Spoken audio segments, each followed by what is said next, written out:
All right, you guys, we are going to do a short study on Ruth. We're going to do 6 sessions, and I hope you guys enjoy this because this will be short snippets and help us kind of learn something new this over the summer on Ruth. So I encourage you guys to first and foremost read the book of Ruth. It's really short, 4 chapters.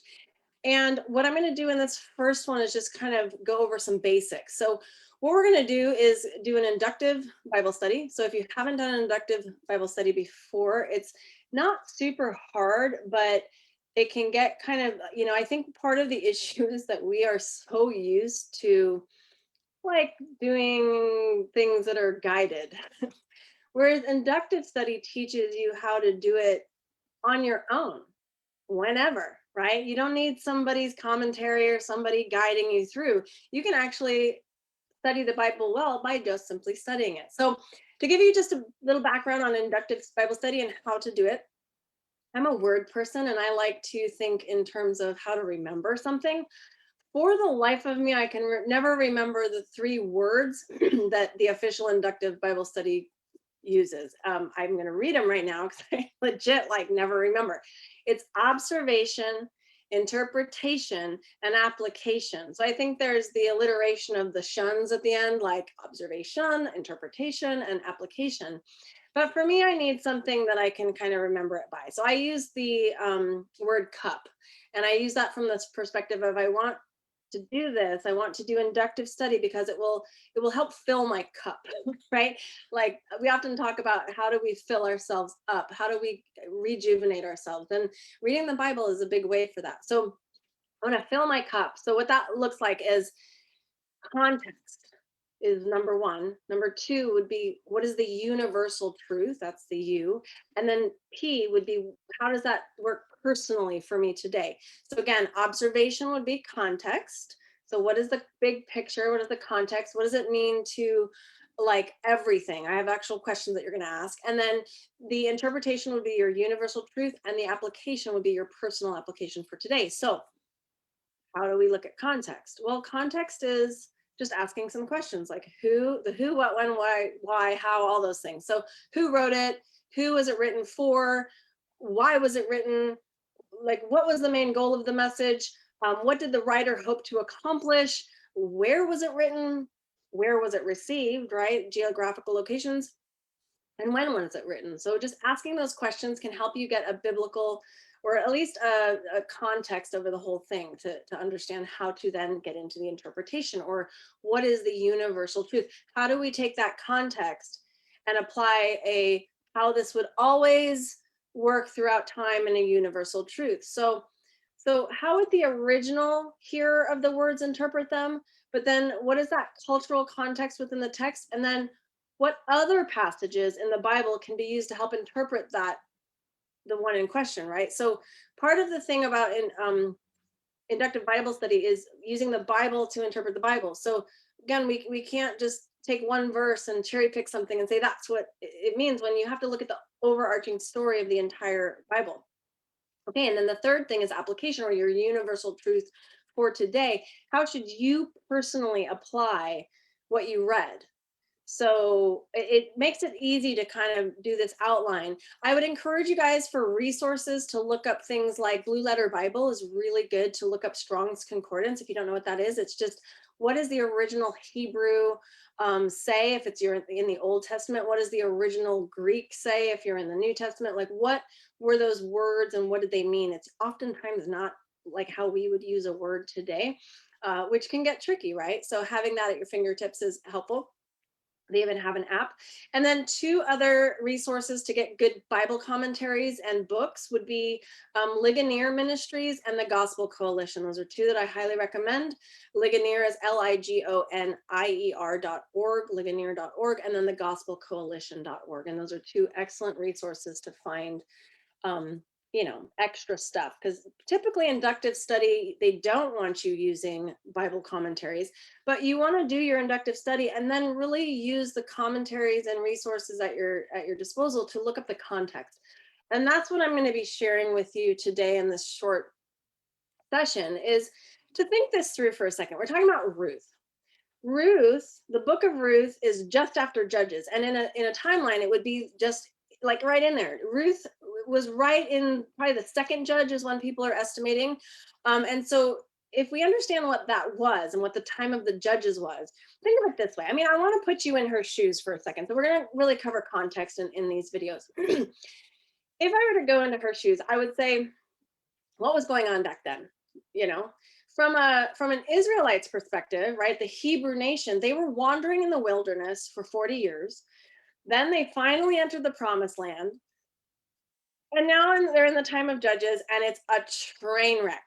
Okay. So when we think about Ruth, Ruth was a Moabite, and Ruth was not an Israelite. She married into a family that left Bethlehem, right? Because there was a famine in the land, right? This house of bread, which is what Bethlehem means, had a famine.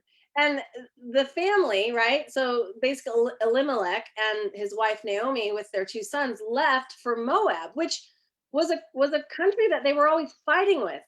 Well, they were in the time around 1100 BC, and that's the time when they were at peace with Moab. Because Moab, for I think 18 or some odd years, was just coming down on the Israelites and just oppressing them. And this is what would happen in the time of the Judges. Then the Israelites would cry out to God, like, help us, like we're being terrible. And then God would appoint a judge or a prophet. There, you know, by the time of the Judges, it was a judge that he would appoint, and he would deliver them. And then things would go back to peace, right? So for this cycle of kind of chaos, because again, they would go back to peace for a little bit, and then it would go crazy again, and they would be oppressed. And it was this cycle of like, okay, here's another judge. Okay, now it's a time of peace, and now it gets back into unrest. And so it was this crazy mess of just cycle, cycle, cycle. If you look at this time of peace, it was at the hands of the second judge during this time of Judges. And what was interesting to me about Ehud is that he was from the tribe of Benjamin, and he was left-handed. He's the only guy mentioned in the Bible to have like specifically call out that he was left-handed. And he was an interesting character because he was able to defeat the Moab king by sneaking into his place by saying, I have a secret message for the king of Moab. And his office, you know, the security guards there checked the left side of his outfit, because the left side is where the weapons were always carried, because everyone, you know, right-handed. Well, he was left-handed and had his weapon in the right side, and he got through. So now he's in the inner chamber. Well, the inner chamber, he goes into the bathroom of this king. The guy is on the toilet. And give it to Ehud, right? He's this kind of bathroom assassin. He goes and like swords the guy and basically delivers the Israelites from oppression. And now they conquer Moab, and now they just have peace. There's no more of this, you know, they have this peace with the Moabites. And so then there's a famine in Bethlehem. So this family moves to Moab down the street, basically, you know, to have food, right? Like any family would do. But calamity strikes, and you think, what's going on? And the boys, the two sons, marry Moabites. Well, to kind of give you some context there, it was illegal to marry a Moabite. And in Deuteronomy, it says, no Ammonite or Moabite may enter the assembly of the Lord. That means you can't have like marriage with them, even to the 10th generation. And it says, because they did not meet you with the bread and with the water on the way when you came out of Egypt. They kind of turned their backs on Israel, and God said, okay, you're not allowed to marry them. Well, the boys go and marry the Moabites because it's at peace, right? Now, why would they disregard the law? Okay, well, this was the cycle of the Moabites. Okay, so think about it now. Today, I mean, I don't know how many times you hear the phrase, you do you. But I will say the OG, the original you do you movement was the time of the Judges. So whenever everything was peaceful, everyone was like, whatever, you do you. Like they weren't even concerned with like the things of God, because like it was good. And then oppression would happen and they're like, God, right? It was like really an interesting cycle that they would go through. And I think the boys were like, whatever, it's all good. We left our family and we're good here in Moab, and these are pretty girls, let's marry them. So they marry these two girls, and 10 years later, so the dad dies, and then 10 years later, the boys die. So now Ruth is left with her two daughters in law that are Moabite women, and they're connected, they're well connected, they love each other. And one stays because it's maybe an easier decision, who knows, right? And one goes with Ruth, one goes with Naomi, right? Ruth. And it's an interesting thing to consider because all Ruth knows is the Moabite ways, which they are pagan worshipers of a pagan god that's not a god at all, right? It's like, and they would sacrifice too. So she grew up in a totally different way than any Israelite would have. So what's fascinating about the whole story is just from a contextual standpoint, when they go back to Jerusalem, when they go back to Bethlehem, and there's this kinsman redeemer, beautiful story. When you start to really consider Ruth's role and how she submitted to her mother-in-law, how she said, your God will be my God and your people will be my people. I mean, that was a big leap of faith. And then to move forward as we get into this book, you're going to see, I mean, there's some weird things that happen that I feel like Ruth just is like, okay, I trust you. And so I think that, if you think about today and how everybody is so like, you do you, I'm going to do me, we're not going to have any drama here, everything's good. But there's like all this drama going on around us that, and think of Ruth, she was an outsider by all accounts. She was a Moabite, right? Illegal to marry her, coming into Bethlehem, looking for a guardian redeemer, a kinsman redeemer, which that's Boaz. And Boaz was like an old dude. Like, Ruth was a pretty young thing. We don't know if she had any kids. We know she didn't have any boys, but I mean, she was married for 10 years, so she might have had some daughters. Maybe they weren't mentioned, but that's because they needed a redeemer, a male heir.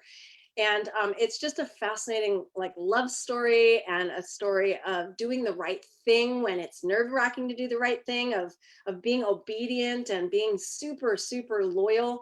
I think these themes, you're going to get a lot out of as we start discussing that: loyalty, humility, having discipline to do what Ruth did, and having, obedience. Both Ruth and Boaz had obedience to what God's law stated.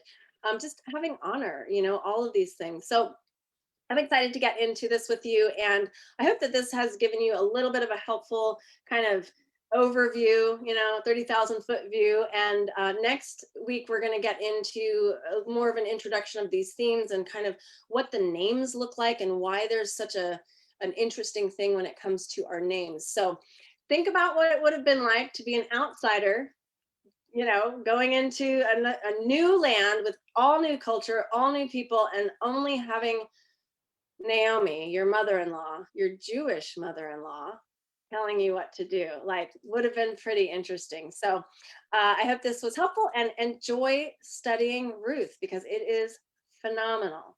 All right, you guys, take care.